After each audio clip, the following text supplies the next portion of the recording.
नैनीताल के जंगल में टुनटुनी चिड़िया अपनी माँ टूनी चिड़िया के साथ रहती थी।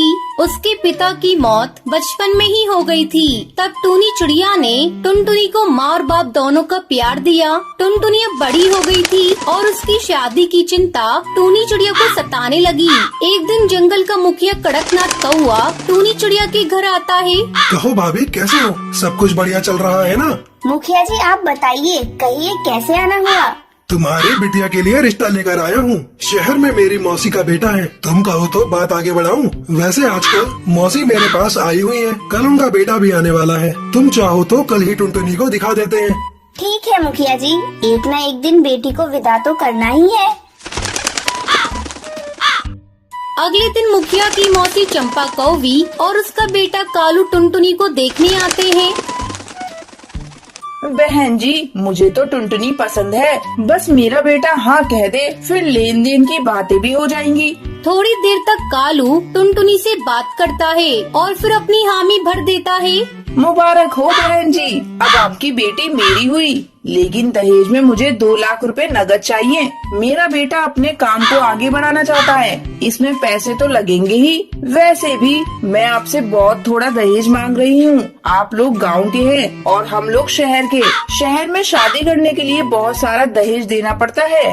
मैं तैयार हूँ बहन जी, बस मेरी बेटी का घर बच जाए, इससे ज्यादा खुशी की बात मेरे लिए और क्या होगी। इस तरह कुछ दिनों बाद टुनटुनी और कालू की शादी हो जाती है और वो अपने ससुराल आ जाती है। शादी को 1 महीना गुजर जाता है। एक दिन टुनटुनी अपनी सास से कहती है, माँ जी एक बात पूछूं आपसे?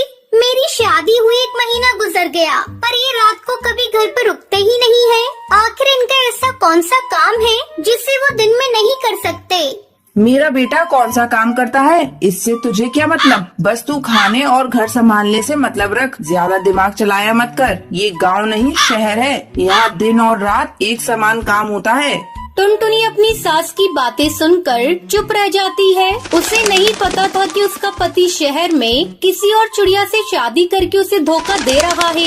एक दिन टुनटुनी बाजार किसी काम से गई थी। वहाँ वो कालू कौवे को एक चिड़िया के साथ शॉपिंग करते हुए देख लेती है।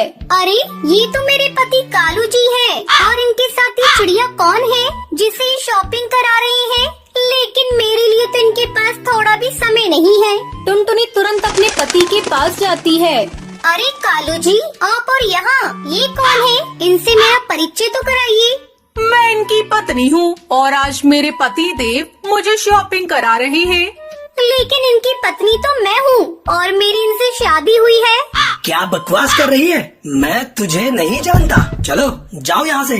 टुनटुनी आंसू बहाती हुई अपने घर चली जाती है। माँ जी, आप लोगों ने मुझे धोखा दिया है, मेरी जिंदगी के साथ खेला है।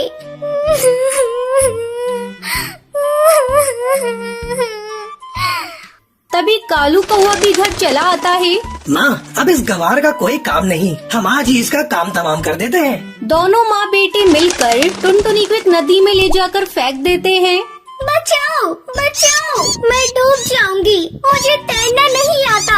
तभी उस नदी के पास पानी पी रहा एक हाथी का बच्चा टुनटुनी की आवाज सुनता है। वो किसी तरह टुनटुनी को नदी में डूबने से बचा लेता है। टुनटुनी अपने साथ शहर में हुए अत्याचार को अपनी माँ को नहीं बताती। नहीं नहीं, मैं अपनी माँ को कुछ नहीं बताऊंगी, नहीं तो मेरी माँ ये सदमा बर्दाश्त नहीं कर पाएगी और मर जाएगी, और मैं वापस अपने ससुराल भी नहीं जाऊंगी। मैं खुद से अपना एक नया घोंसला बनाऊंगी। फिर टुनटुनी चिड़िया नदी किनारे एक पेड़ पर एक घोंसला बनाती है और आराम से उसमें खुशी खुशी रहने लगती है।